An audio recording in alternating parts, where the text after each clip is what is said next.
El sol de la mañana valenciana doraba las fachadas ocres del barrio del Carmen, filtrándose por las estrechas calles adoquinadas con una calidez que invitaba a la vida.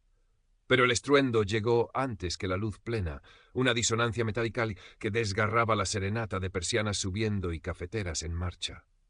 ¿Cuántas mañanas más comenzaría así la sinfonía del día, interrumpida por esa percusión de motores desbocados? Imania de Wale, desde el discreto balcón de su apartamento en la calle de la Purísima, observó sin prisa. Su mirada oscura y penetrante bajo un dosel de cabello plateado recogido con elegante sencillez, siguió a la última de las motos deportivas que desaparecía dejando tras de sí un eco de arrogancia y gasolina. 72 años le habían enseñado el valor de la paciencia, la misma que aplicaba a las complejas formaciones de las aves migratorias o a los intrincados patrones de las baldosas Noya bajo sus pies.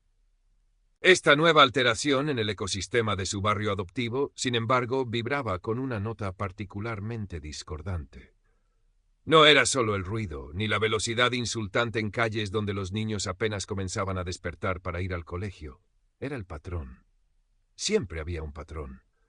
En sus más de 30 años analizando la intrincada maquinaria de operaciones globales para una corporación multinacional, buscando la ineficiencia, el fraude, el susurro de la corrupción bajo el pulcro barniz de los informes trimestrales, Imani había aprendido que nada verdaderamente caótico se sostenía por mucho tiempo.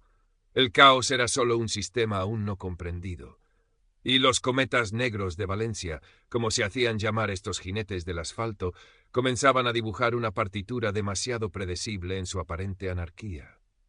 La semana anterior, Javi Alonso, el dueño del pequeño bar de tapas de la esquina donde Imani a veces tomaba un café con leche y leía la prensa, le había confesado con voz queda su invitación a colaborar con un evento del club, un donativo voluntario, por supuesto. A cambio, los cometas seguirían considerando su terraza un lugar amigable. La mirada asustada de Javi, un hombre honesto y trabajador, había sido la primera nota claramente desafinada que la impulsó a escuchar con más atención. Imani apartó la mirada de la calle y entró en su apartamento. El aire olía a azahar y a los libros que se alineaban en las estanterías, un refugio de orden y lógica. Se sentó ante su ordenador portátil, no uno de última generación, pero mantenido con la misma pulcritud que su hogar. Abrió un archivo nuevo, sin título aún. Durante años había transformado datos brutos en narrativas coherentes, encontrado la lógica oculta tras cifras y comportamientos. Quizás era hora de analizar una nueva composición. Una mucho más ruidosa, sí, pero regida estaba segura por sus propias e identificables reglas. Comenzó su observación sistemática. Las primeras semanas fueron de escucha y registro pasivo. Desde su balcón o sentada discretamente en la terraza de algún café con buena visibilidad, Imani anotaba. No nombres, aún no. Pero sí horarios, tipos de motocicletas, casi todas deportivas de alta cilindrada, con modificaciones que no parecían meramente estéticas. El número aproximado de miembros visibles, las rutas que parecían favorecer. Descubrió que las carreras principales, las más ruidosas y numerosas, se concentraban las noches de viernes y sábado, utilizando las grandes avenidas que circunvalaban el centro histórico, como la Gran Vía del Marqués del Turia o la avenida de Blasco Ibáñez, aprovechando la menor densidad de tráfico. Los días de diario, grupos más pequeños parecían dedicarse a lo que ella empezó a catalogar como visitas de cortesía a diversos negocios locales, talleres mecánicos, bares, algunas tiendas de ropa de moda juvenil. Siempre con el mismo aire de estudiada informalidad, la misma sonrisa que no llegaba a los ojos. Pronto, un patrón geográfico comenzó a emerger en cuanto a los donativos. Los negocios situados en las rutas de sus carreras más frecuentes o cerca de sus puntos de reunión habituales, un bar de aspecto algo rudo cerca del mercado central y un taller de motos en las afueras, por la zona de la Zaidía, eran los más invitados a colaborar. Imani comenzó a mapear estos puntos en una aplicación de cartografía digital, superponiendo capas de información, rutas de carreras, negocios visitados, horarios de mayor actividad. La imagen que se formaba era la de una telaraña, con los cometas negros en el centro.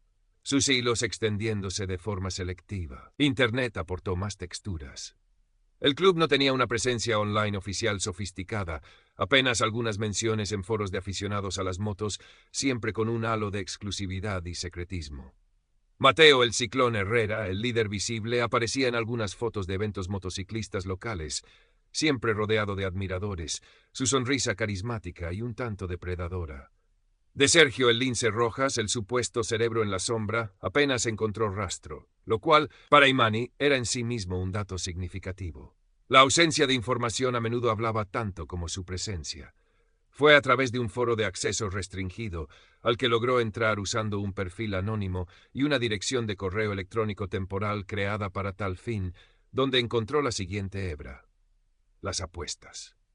No se hablaba abiertamente, pero entre líneas, usando códigos y jerga específica, los iniciados discutían sobre quién ganaría la próxima exhibición de Herrera, qué piloto local se atrevería a desafiar a los cometas y dónde se podían validar los pronósticos.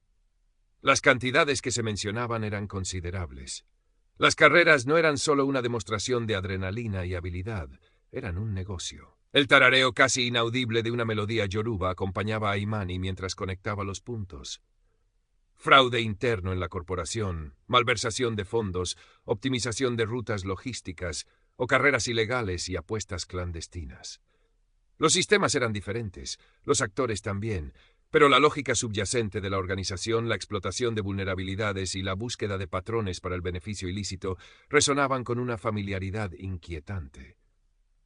Sergio Rojas, el Lince, fue el primero en notar la discreta pero persistente atención. No fue nada concreto, solo una sensación, la misma que le había ayudado a evadir problemas en el pasado en las calles de Guadalajara.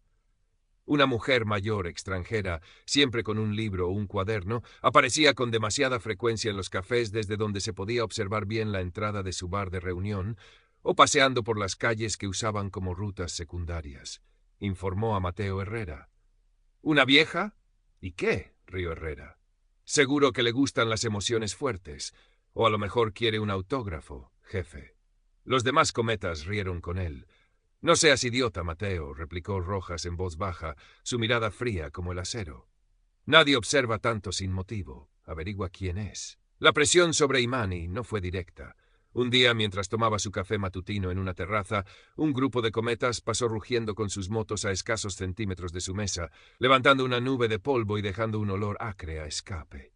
Otro día encontró un grafiti con el emblema del club, una cometa negra estilizada con una calavera en el centro, pintado en la pared frente a su portal.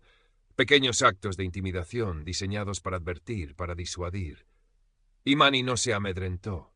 Simplemente se volvió invisible. Cambió sus horarios de observación, prefiriendo ahora las primeras horas del alba o el anochecer. Invirtió en una pequeña cámara con un buen teleobjetivo, que usaba con pericia desde la discreción de su balcón, documentando matrículas cuando era posible, los rostros, las interacciones. La fachada de su edificio, con sus clásicos balcones de hierro forjado y persianas valencianas, ofrecía múltiples ángulos y sombras. Descubrió que las contribuciones de los negocios a menudo se hacían en efectivo, entregadas en sobres discretos a un miembro específico del club, siempre el mismo, en un día concreto de la semana. Otro patrón. La policía local, a la que había acudido inicialmente como una ciudadana más para quejarse del ruido y el peligro de las carreras, había archivado su denuncia con una palmadita en la espalda y un «Haremos lo que podamos, señora, pero ya sabe cómo son los jóvenes». Esa respuesta la había convencido de que solo pruebas irrefutables, un caso construido con la misma lógica implacable que usaba para desentrañar un balance fraudulento, tendrían algún efecto. El avance llegó de una fuente inesperada. Un joven miembro del club, quizás desencantado con la dirección que estaban tomando las cosas, o asustado por una deuda de apuestas, comenzó a filtrar información de forma anónima. Pequeños datos al principio, cambios de ruta de última hora para las carreras, nombres en clave usados en sus comunicaciones internas, la confirmación de que Rojas era quien realmente movía los hilos financieros. Luego, el gran dato. Los cometas negros estaban planeando la Gran Cometa, una carrera masiva, casi un desafío a toda la ciudad, que se celebraría durante las próximas fiestas de San Juan. Implicaría cerrar extraoficialmente tramos del Paseo de la Alameda y el Puente de las Flores, con apuestas que, se rumoreaba, alcanzarían cifras astronómicas. Sería su mayor golpe, tanto en términos de notoriedad como de recaudación. Imani sintió esa vieja vibración, la misma que precedía al cierre de un caso importante en su vida anterior. La adrenalina fría de la claridad, cuando todas las piezas dispersas comenzaban a encajar en un mosaico coherente y revelador. Tenía la estructura, los actores principales, el evento culminante. Ahora necesitaba la prueba final, el lazo que ataría todo el paquete. Se concentró en las finanzas observables. Siguiendo un rastro de empresas pantalla que el filtrador anónimo había insinuado, descubrió que el taller de motos que usaban como cuartel general y un par de bares amigos estaban registrados a nombre de sociedades limitadas con administradores que cambiaban con frecuencia, todos ellos con direcciones fiscales en paraísos fiscales o que simplemente no existían. Los ingresos declarados por estos negocios eran ridículamente bajos en comparación con el nivel de vida ostentoso de Herrera, Rojas y los miembros principales del club. Las motos de alta gama, la ropa de diseñador, las fiestas, no cuadraba. La Gran Cometa era la clave. Sería el evento donde el flujo de dinero sería más visible, donde la organización tendría que ser más descuidada por la propia escala del evento. Imani centró sus últimos días en predecir la logística de esa noche. Basándose en las rutas anteriores, en los puntos ciegos de vigilancia que parecían preferir y en la información filtrada, trazó un mapa probable de la carrera y, lo más importante, de los puntos donde se recogerían las apuestas y se controlaría el evento. La noche anterior a San Juan, Valencia bullía con una energía expectante. Pero en el tranquilo apartamento de la calle de la Purísima, la única luz era la de la pantalla del ordenador de Imani y la de una pequeña lámpara de lectura. Estaba montando el dossier. Mapas detallados con las rutas habituales y la proyectada para la Gran Cometa, con horarios, puntos de encuentro, matrículas fotografiadas, capturas de pantalla de los foros de apuestas con los nombres en clave y las cantidades. Un análisis meticuloso de los negocios fachada, mostrando las discrepancias financieras. Un perfil de Herrera y Rojas, basado en información pública y sus propias observaciones. Incluso un pequeño estudio sobre el impacto acústico y el peligro para la seguridad vial que suponían las carreras, con datos de quejas vecinales que ella misma había recopilado. No había opiniones, solo hechos y patrones, presentados con una lógica fría e irrefutable. La partitura completa de los cometas negros. El envío fue el momento de mayor tensión. No podía arriesgarse a usar su propia conexión. A las 3 de la madrugada, con las calles del Carmen desiertas salvo por algún gato sigiloso, Imani, cubierta con un pañuelo y unas gafas de sol a pesar de la oscuridad, caminó hasta una biblioteca pública que ofrecía acceso Wi-Fi gratuito incluso cuando estaba cerrada.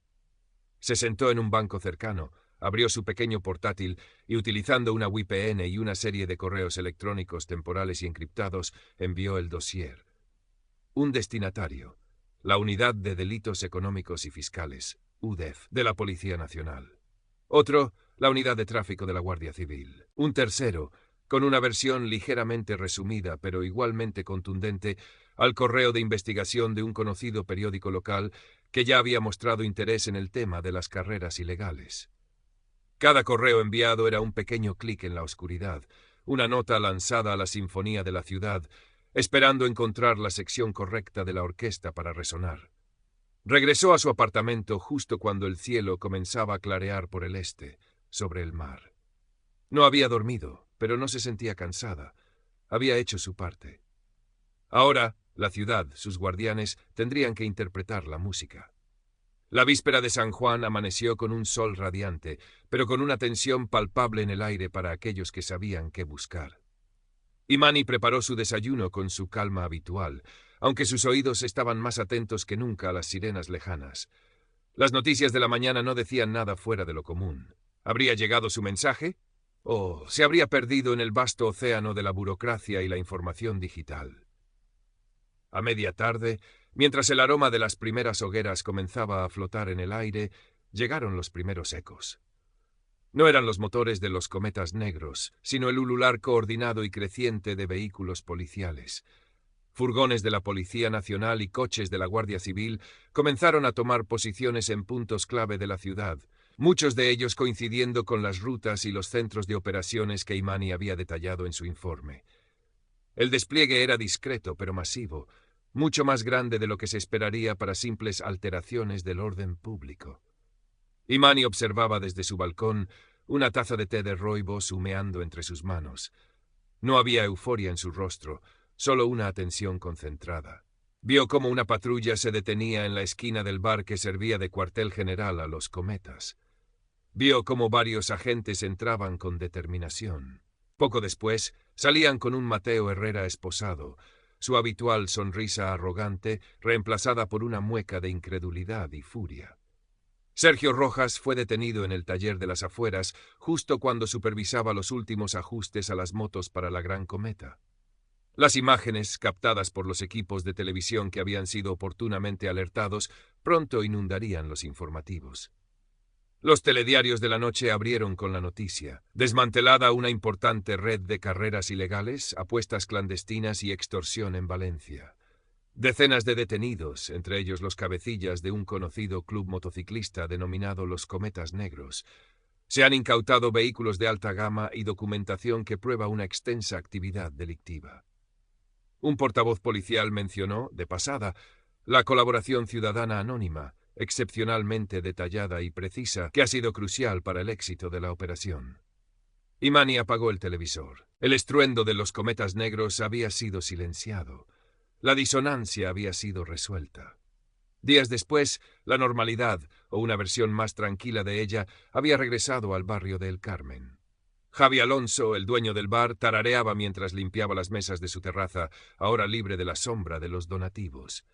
Cuando Imani pasó, él simplemente levantó la cabeza y le ofreció una sonrisa genuina, la primera que ella le veía en mucho tiempo. «Un café con leche, doña Imani. Hoy invita a la casa».